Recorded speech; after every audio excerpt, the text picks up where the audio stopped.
I would say this is sort of unusual event. It's funny, we're all spread all over the world in different rooms, everybody's locked up. Um, but for me, this is how I've always lived. So much of my life, as I think is increasingly the case for you, wherever you are, is intermediated by these screens. We spend less time outside and more time staring into glass or through glass. um, that you look at it. I want you to think about the world as you see it now and what you see happening in it. And ask yourself, is this your will? Is this what you wanted? Did you agree to this? Is this consistent with the vision of the future that you want to see? To connect with that larger world, with something beyond ourselves. And so that's why it's particularly important, I think, as we see the world happening through these screens. And increasingly, it feels like something distinct from us, something apart from us, something that we are witnessing rather than participating in. Um, it's interesting to me that we seem to be living in this moment that feels much closer to what I think is the standard of history rather than our ideal of modernity, in that the institutional powers of our day, when you think about the structures that actually affect the world, is this what you wanted? Is this okay? Did you agree to it? And I think when we look at those institutions and their responses to that question, or rather ask for their feelings about our answer to that question, it's informative because legislators would say that it doesn't matter. And through the platform, they control the public, they control all of us and aggregate our lives, or at least exercise some great level of influence over it by gating us off, separating us from the things that we need to do to connect and engage in just what is considered today a normal life. They control the law. Police would say that you don't have a choice as to whether or not you agree to this. Because they have the gun, they have the baton. And Facebook would say, click OK to continue. And if you don't, you can't do anything because they control the policy. And through the policy, they control the platform. Organized groups of people who have assumed for themselves some mandate, whether it's to conduct business, whether it's to govern the lives of others, whether it's to make war. These institutional powers, they don't seem to particularly care about your answer to that question. But I don't think that you did, and I bet you don't think so either. The reality is these institutions, all of them, they pretend that we consent to their actions. They pretend that we agree because of where we were born, or where we have no choice but to live. And so there's this presumption amongst all of them that merely by existing, merely by, click OK to continue, merely by continuing, they say that you agreed to this. To minorities, to people who are unlike me, or even to people who are like me.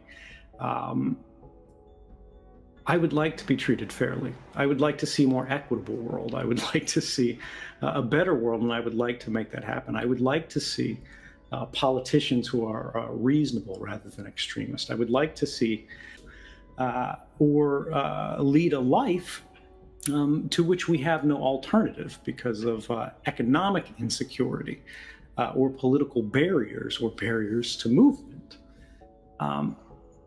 And I think it can be something as simple as, you opened a website, you turned on your phone.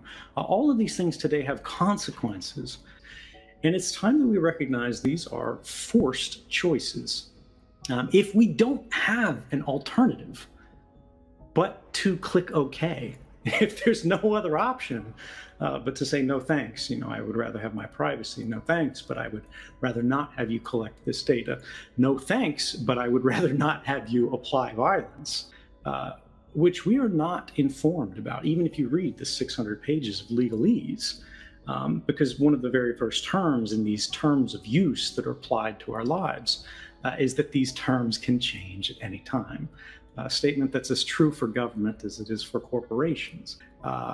Police that are worried about public safety rather than state security. And I think the fact that so many of our interactions in modern life, so many of the activities that we have to engage in is if we recognize that that is not consent, not in any way that really matters. And I think that is what's happening today. I think that's what we see around the world. I think that's, for a large part, what is responsible for the rising tide of anger that we feel in so many ways. People don't feel a sense of intermediated as our lives are by this glass. They are separated from us by this gate of a forced choice. We need to recognize that that is not consent, and the law needs to recognize that that is not consent. The companies need to recognize that is not consent, and the only way that that happens, we need to realize that we matter. And the only way that this changes, right, because what we're seeing is a divorce between the individual and the institutional agency.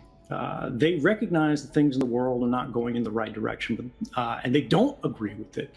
And they do care about it, despite what people say to the contrary. But they don't feel that they have the ability to change it. And that's what we're talking about when we're talking about consent. We need to realize that that lack of consent matters. We need to recognize that there seems to be nothing they can do that results in them facing a serious consequence, whereas the smallest infractions of our lives, that can even be civil rather than criminal, are instantly crystallized and memorialized at the moment of mistake. You need to do this. They're going, government, please do this for us. But the sad truth of history, when you look, they are actually better than the problems we had in the past, as hard as it is to say. The world is getting better, but we are at a moment of regression and captured into a permanent record that's held and controlled by these groups. Again, whether they are commercial or whether they are governmental, and we have no influence to change them. But that's what we need. We need things to change. And, so many people are asking for change. They're basically complaining. They're writing articles. They're going Facebook. There are prizes that are won. And that won't happen without you. That won't happen simply because you believe in something. That won't happen simply because you care about something. That will only happen when you stand for something. It's not enough to believe in something. It's not enough to say all the right things. It's not enough to just put out a tweet out there. And the only way we make things get better again is through struggle and sacrifice, because change is never something that is granted. Concessions are not given to us by power. Our rights are not gifts in terms of power and accountability. We have the institutions that wield the greatest influence over society, whether we're talking about presidents, whether we're talking about people in Hungary, whether we're talking about people in Brazil, whether we're talking about people in Russia or China, new presidents for life. In your own personal space, you can make a difference. But the only time you make a difference is when you actively make that difference, when you make a choice to change things. But recognizing that you have power. I don't care how small you are. I don't care how isolated you are. I don't care how little you are. To the people near you, to the world around you, in your workplace, in your community, in your country, if you want things to change, you have to make things change, and that change begins with you. It's a small thing. It's one conversation at a time. It's not looking away. It's not walking past someone who does the wrong thing.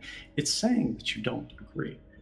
It's trying to change the outcome, even in small ways. The world is asking you right now, history is asking you right now,